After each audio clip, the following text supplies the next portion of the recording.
Então, boa tarde pessoal, meu nome é Rudy Roman, sou médico de família e comunidade aqui no Núcleo Gaúcho de Telesaúde e estamos aqui hoje no nosso terceiro encontro da terceira edição do curso para formação de teleconsultores e telereguladores em telesaúde para atenção primária à saúde. O nosso terceiro encontro de hoje vai tratar sobre teleconsultoria, protocolo de solicitação, né? Então, eu vou abordar algumas coisas com vocês a respeito disso, tá? Perguntas podem ser registradas no chat e ao final a gente pode ter uma discussão.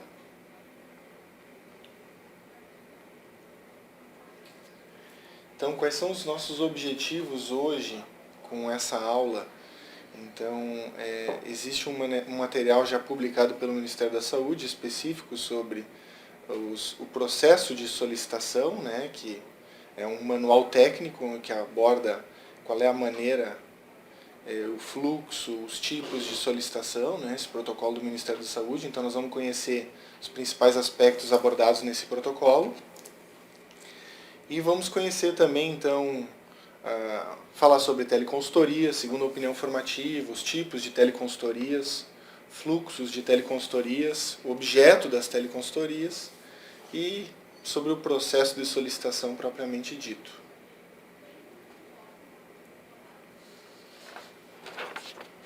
Então, assim, por definição, a teleconsultoria é uma interação, né, entre profissional de saúde da atenção primária com um teleconsultor, né? Essa interação, esse contato, ele tem por objetivo oferecer um apoio assistencial ao profissional da ponta. Ele busca ter um caráter que seja educativo também. Ele busca também melhorar o serviço oferecido pelos profissionais da atenção primária. Então, ampliar a capacidade de resolução desses profissionais e sempre todo o conteúdo produzido nas teleconsultorias, existe um apreço de que seja baseado na melhor evidência científica disponível e que esteja adaptado aos princípios do Sistema Único de Saúde e orientado também para os atributos da atenção primária à saúde. Existe uma definição legal, né, a portaria do Gabinete do Ministério da Saúde de 2011 a 2546, define teleconsultoria como consulta registrada e realizada entre trabalhadores, profissionais e gestores da área da saúde por meio de instrumentos de telecomunicação bidirecional, com o fim de esclarecer dúvidas sobre procedimentos clínicos, ações de saúde e questões relativas ao processo de trabalho.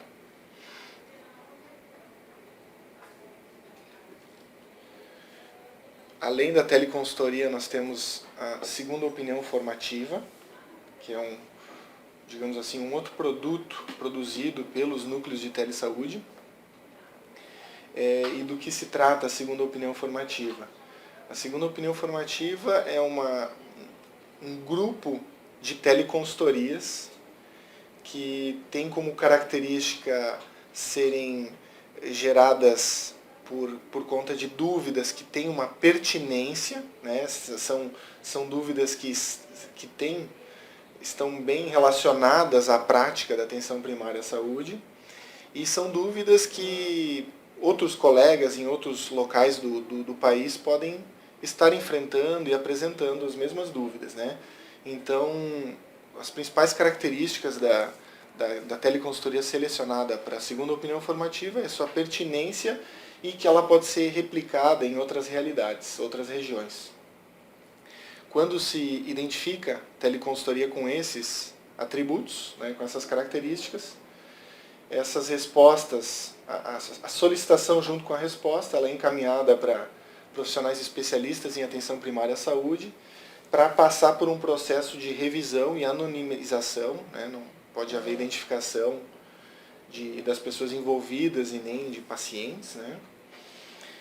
E depois desse processo, se o profissional que revisa está de acordo, concorda que é pertinente, a resposta está adequada, está orientada para melhor evidência e para atenção primária à saúde, essa resposta ela passa a ser publicada e disponibilizada na Biblioteca Virtual de Saúde, a BVS, na forma de segunda opinião formativa. Ela é promovida a esse status.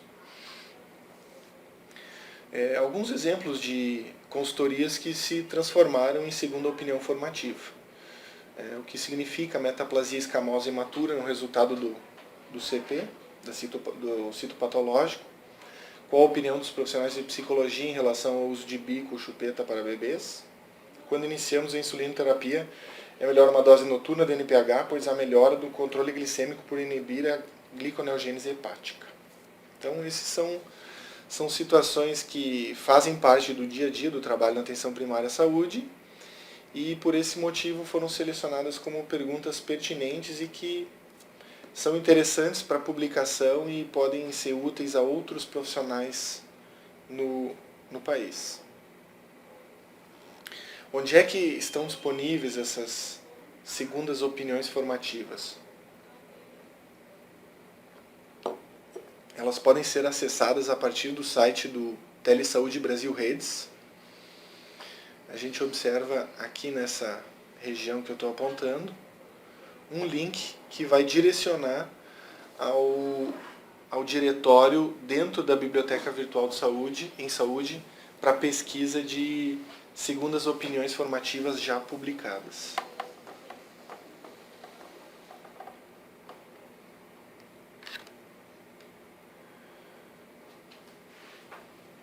Então, agora vamos tratar um pouquinho dos tipos de teleconsultorias. Como já expressado anteriormente, né, a teleconsultoria ela é uma interação entre o profissional da atenção primária e o teleconsultor. Esse processo ele é mediado por um profissional teleregulador, que faz parte do núcleo de telesaúde. E as duas principais modalidades de consultorias que existem são as síncronas e assíncronas. Qual é a diferença? As assíncronas são teleconsultorias que acontecem, mas elas acontecem não simultaneamente entre os dois profissionais, entre o teleconsultor e o profissional solicitante. Eles interagem com a plataforma ou com o meio de comunicação, no caso a internet e os computadores, em momentos diferentes. É como se fosse uma caixa de e-mails. Então, o solicitante ele faz a solicitação, ela é encaminhada para o núcleo, essa solicitação é direcionada a um teleconsultor, existe um prazo determinado pela legislação, pela mesma legislação que define o que é teleconsultoria, um prazo para resposta, que esse prazo é de 72 horas corridas. E aí o teleconsultor produz essa resposta, envia através da plataforma e a resposta fica disponível para o solicitante, mas eles não interagem com a plataforma ou com o meio de comunicação simultaneamente. As teleconsultorias síncronas, por outro lado, elas acontecem com a interação dos dois agentes envolvidos simultaneamente. O recurso de comunicação ele é usado ao mesmo tempo. Tá? Isso é feito através de compartilhamento de áudio e vídeo, né? Uma espécie de uma webconferência. Tá? E o Núcleo Gaúcho dispõe de uma outra modalidade ainda de consultoria síncrona, onde os solicitantes eles acessam o nosso núcleo através de um serviço telefônico de 0800. Né? Essa é uma iniciativa pioneira aqui no Rio Grande do Sul e que a gente já tem uma experiência com isso. Nós vamos abordar mais as questões da plataforma mesmo, as síncronas e assíncronas tradicionais.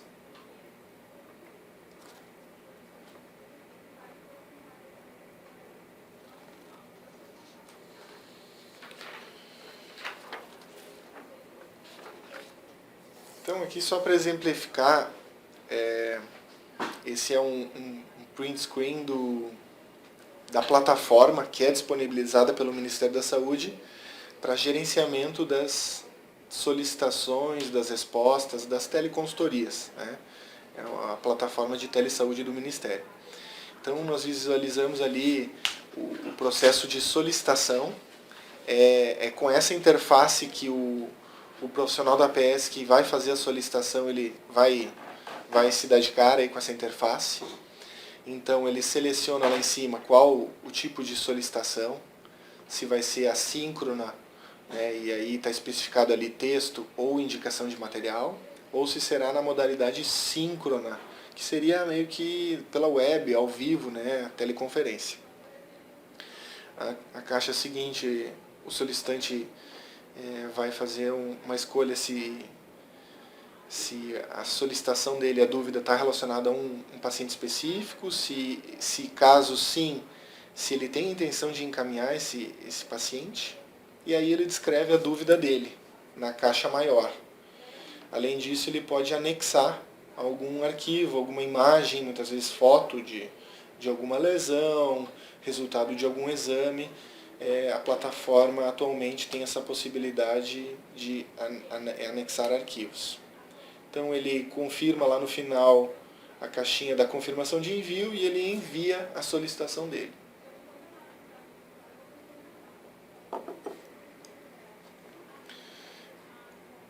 A solicitação, ela utiliza a mesma, tanto síncrona quanto assíncrona, elas são realizadas através da plataforma, né, a solicitação.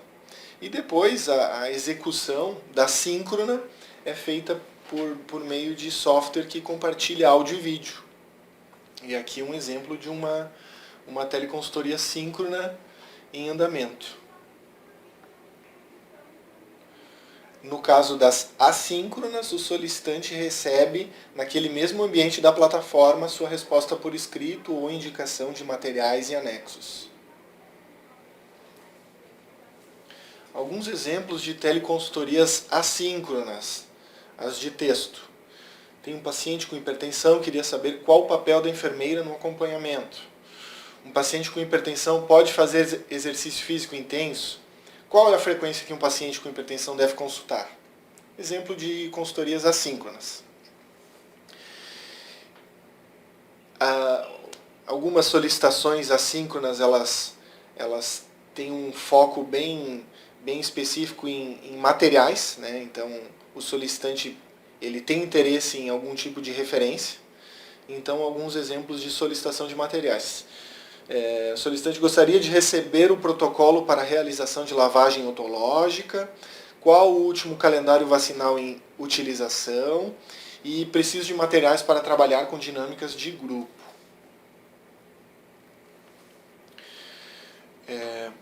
Ainda exemplos de teleconsultoria síncrona. Agora síncrona, perdão, a outra modalidade, aquela que acontece em tempo real.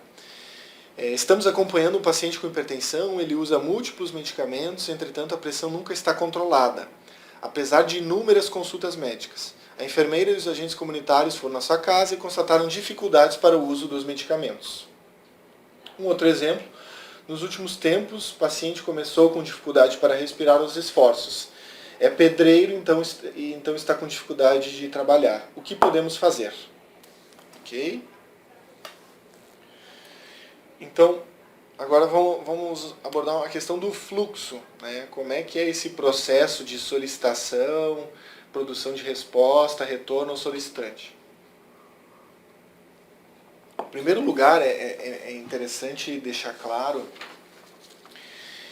que o profissional que faz a solicitação, ele não escolhe, vocês viram ali os campos que eram de preenchimento, né, da solicitação.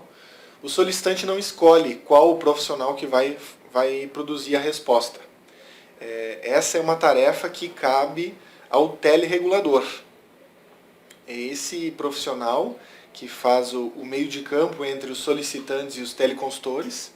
É ele quem vai escolher qual o profissional mais indicado para aquela resposta. E essa questão de mais indicado às vezes envolve aspectos administrativos, né?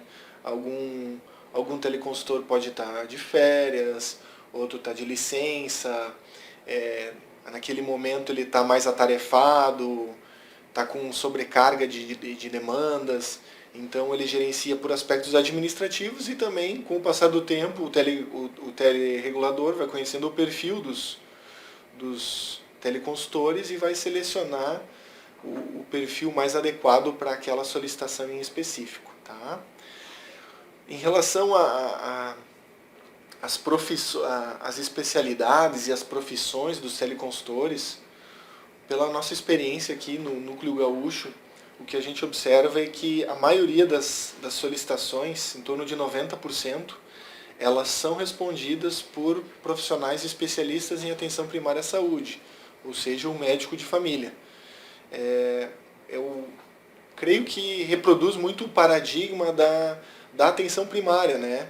Resolutiva, qualificada, onde ela encontra uma resolutividade de 80% a 85%. Então, guarda uma proporção também, a nossa experiência, a nossa observação guarda uma proporção disso, de que as solicitações que acabam necessitando de um profissional especialista focal, por exemplo, um cardiologista, um pneumologista, né, um endócrino, um nefrologista, é a minoria das solicitações. Mais ou menos 10% dos casos. Tá?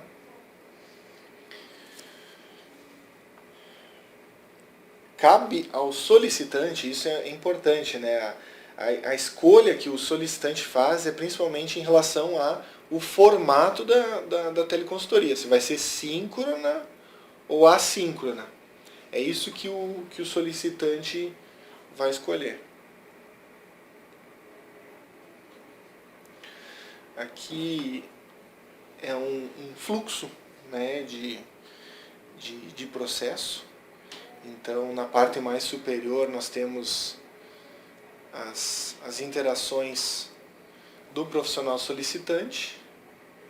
No centro a gente tem as interações, as atividades e as intervenções do teleregulador, tomada de decisão, né? E quando o processo chega até o profissional teleconsultor. Tá? Em linhas gerais, esse fluxo resume as possibilidades das solicitações, desde um ponto inicial, sempre de iniciativa do profissional da atenção primária, até um ponto final onde se conclui aquela solicitação, ou às vezes até identificado situações onde é cancelado o processo por algum aspecto inadequado, né? Como a gente vai ver mais adiante que podem algumas situações acontecer. Tá?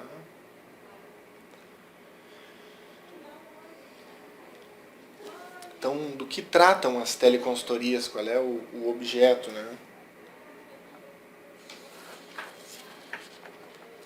Em princípio, as assíncronas, que são as de texto ou solicitação de materiais, que são as teleconsultorias mais frequentes, elas tratam de temas mais gerais, temas de saúde, sem muitas vezes ter uma aplicação num único caso, numa situação bem conhecida.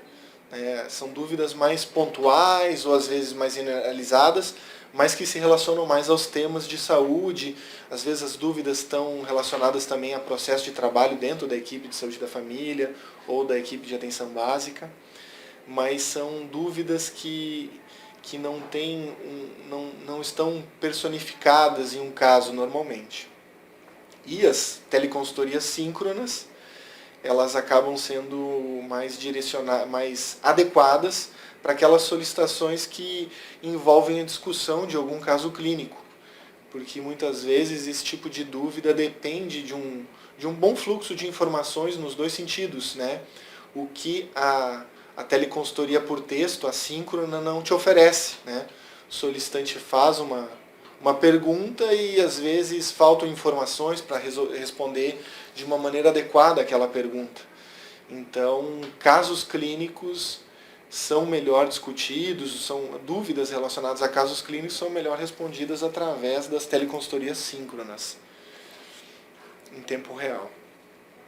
questões de saúde mais complexas também podem ser abordadas através desse formato.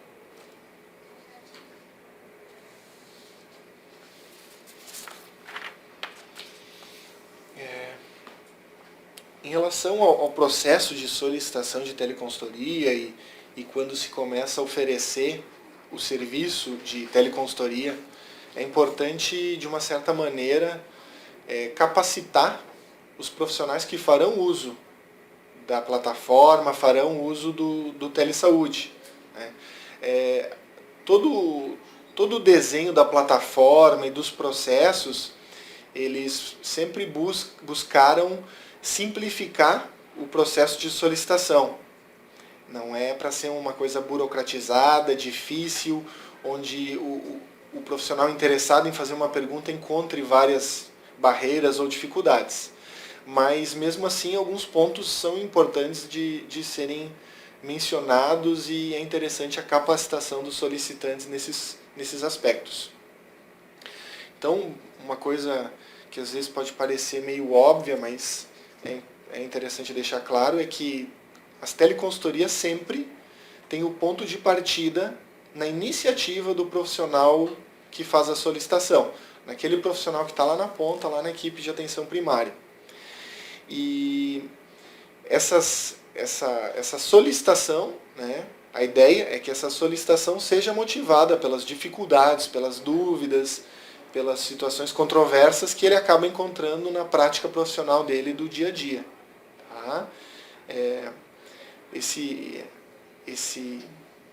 Sabe-se que o potencial de aprendizagem ele é muito maior quando a pessoa vai estudar ou vai revisar algum assunto e ela tem uma perspectiva de aplicação prática dessa revisão, desse novo conhecimento. Então, nós vemos nesses momentos uma grande oportunidade de educação permanente e qualificação dos profissionais, né? Faz muita diferença estudar um assunto qualquer de uma maneira abstrata, sem estar manejando nenhum paciente, ou sem estar tendo contato de pacientes com esse problema, do que fazer essa revisão, esse estudo motivado por dificuldades no manejo ou no contato com algum paciente que tem esse problema. Outra questão que se observa é que a qualidade das respostas produzidas pelos teleconsultores muitas vezes está relacionada com a qualidade da pergunta também. Então é muito comum e frequente que nas primeiras utilizações os solicitantes ainda não estejam muito familiarizados com o recurso e às vezes façam perguntas muito vagas, sem um foco bem estabelecido. Acaba que essas perguntas, elas muitas vezes vão ser respondidas de uma maneira mais genérica, muitas vezes sucinta, mas tentando dar um panorama geral sobre a dúvida.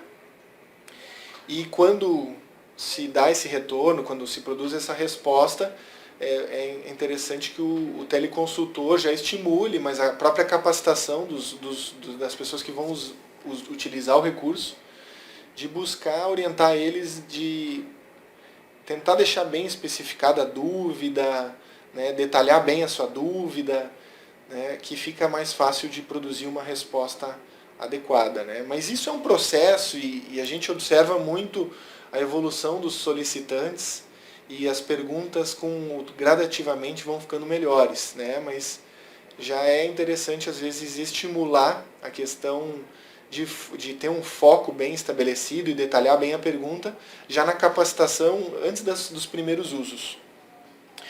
E as etapas que o profissional solicitante vai passar a cada processo, né? Basicamente é a questão da montagem da sua solicitação, o contato e a leitura da resposta produzida e, por fim, a avaliação da resposta que ele recebeu. Esse é um aspecto bem interessante de reforçar, estimular, que é importante para a equipe de teleconsultores e o próprio núcleo poder avaliar suas ações, repensar estratégias às vezes, né? Então é sempre interessante estimular que as pessoas façam uma avaliação das respostas produzidas.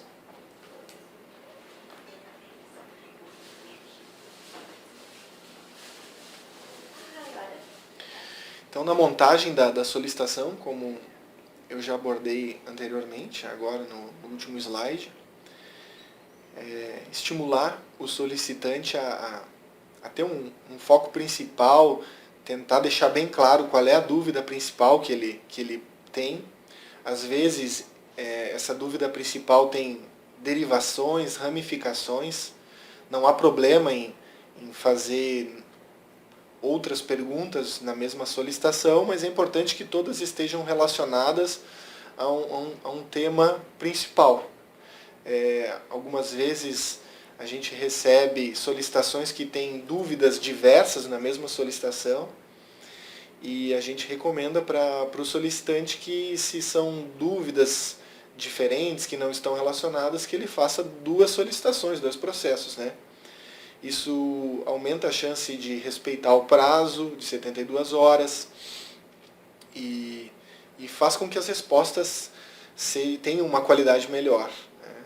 Além disso, também é importante eles conhecerem ao que se propõe as respostas, né, em termos até de tamanho, porque se o solicitante enviar 3, 4 perguntas na mesma solicitação, às vezes a resposta vai ficar muito extensa. E a gente costuma deixar claro que as respostas elas não devem interferir na rotina de trabalho do solicitante, e o que a gente estimula e sugere é que as respostas produzidas de texto ou assíncronas, né, elas sejam formatadas para ser lidas em no máximo 15 minutos, né? E o tamanho, assim, a gente fala em uma lauda, né, uma página, em média. É claro que tem respostas que podem exceder isso, dependendo do tema e da profundidade que o solicitante está fazendo. E outras mais breves, mas é para ser uma resposta mais ou menos formatada para isso. Então também por isso a importância de ter uma única dúvida, né?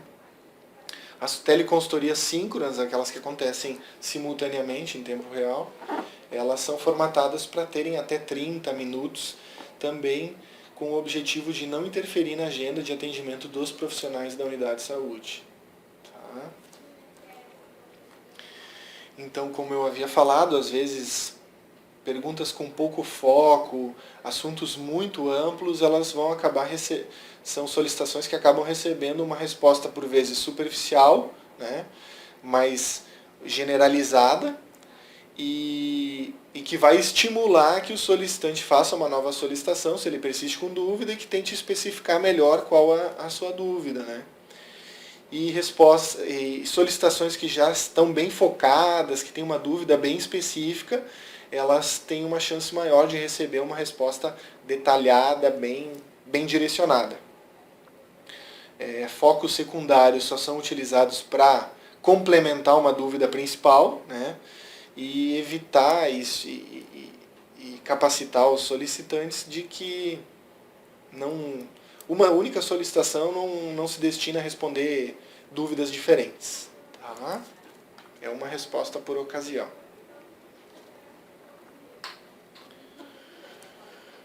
Além disso, um aspecto bem importante que deve ser salientado com os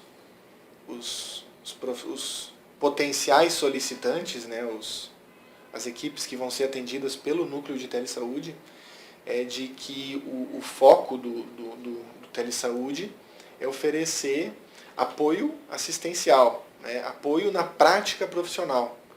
Então, se o solicitante está buscando algum tipo de ajuda, atendimento para si próprio ou até para uma pessoa própria, um familiar, não é esse o objetivo do telesaúde. Inclusive, pelo Código de Ética Médica aqui no Brasil, a consulta à distância é uma modalidade proibida.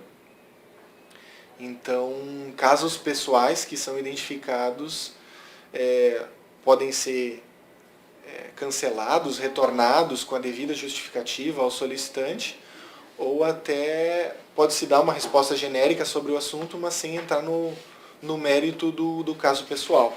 Então as pessoas que vão utilizar, os potenciais utilizadores do telesaúde devem ser capacitados e orientados no sentido de que não é esse o objetivo, não é oferecer atendimento aos profissionais para demandas próprias. Então nós temos um exemplo de uma consultoria pessoal ali no meio. O solicitante diz: estou com muita queda de cabelo, gostaria de saber se pode ser anemia, pois não tenho me alimentado muito bem ultimamente. Foi uma agente comunitária de saúde que fez a solicitação na forma de texto, né, ou assíncrona. Então isso é um caso pessoal, não cabe ao núcleo estar respondendo isso, ou o núcleo devolve essa resposta dizendo que, colocando que não é uma prática permitida, que não é esse o objetivo do projeto, do núcleo, né, e que ela deve procurar atendimento de um profissional da confiança dela. Né, mas também não impede de passar algumas informações gerais sobre queda de cabelo. Tá? E no processo de capacitação é importante estar oferecendo aos potenciais solicitantes informações sobre os dois principais formatos e para qual formato, qual dúvida é mais adequada em qual tipo de modalidade de formato de teleconsultoria. Porque, na verdade, elas atendem a necessidades diferentes, né?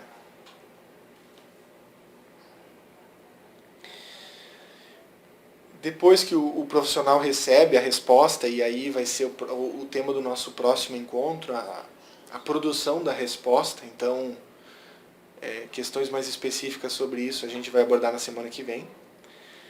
Mas é bom, de uma maneira geral, que o solicitante conheça mais ou menos os formatos das respostas, né, principalmente das de texto, mas a própria interface da plataforma ela já organiza e sistematiza a resposta em diferentes campos.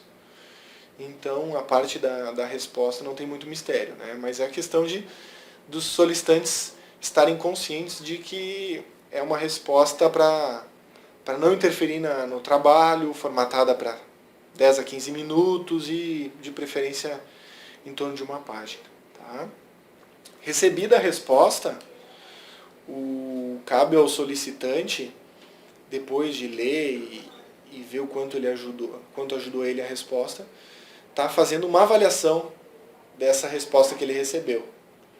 Então na resposta, na avaliação vão ter aspectos assim em termos de satisfação, de uma escala de 1 a 5, desde muito insatisfeito até muito satisfeito.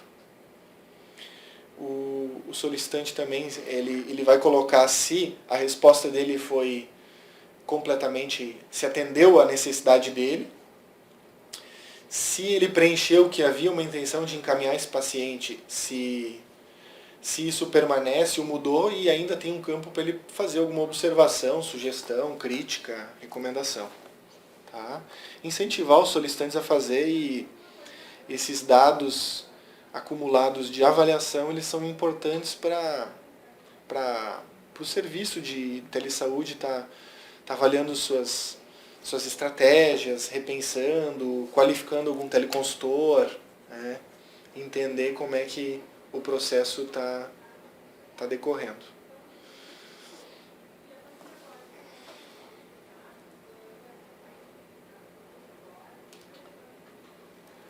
Mais exemplos de solicitações de teleconsultorias, né?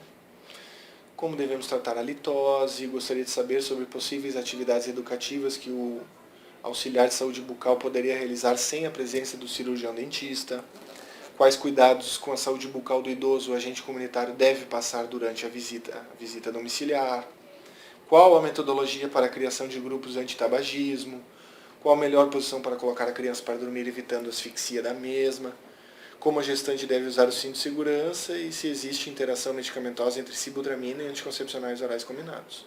Isso tudo são exemplos de solicitações de teleconsultoria.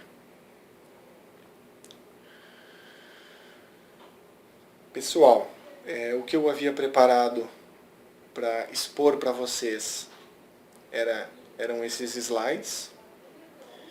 Agora eu acho que nós podemos conversar e discutir algumas dúvidas.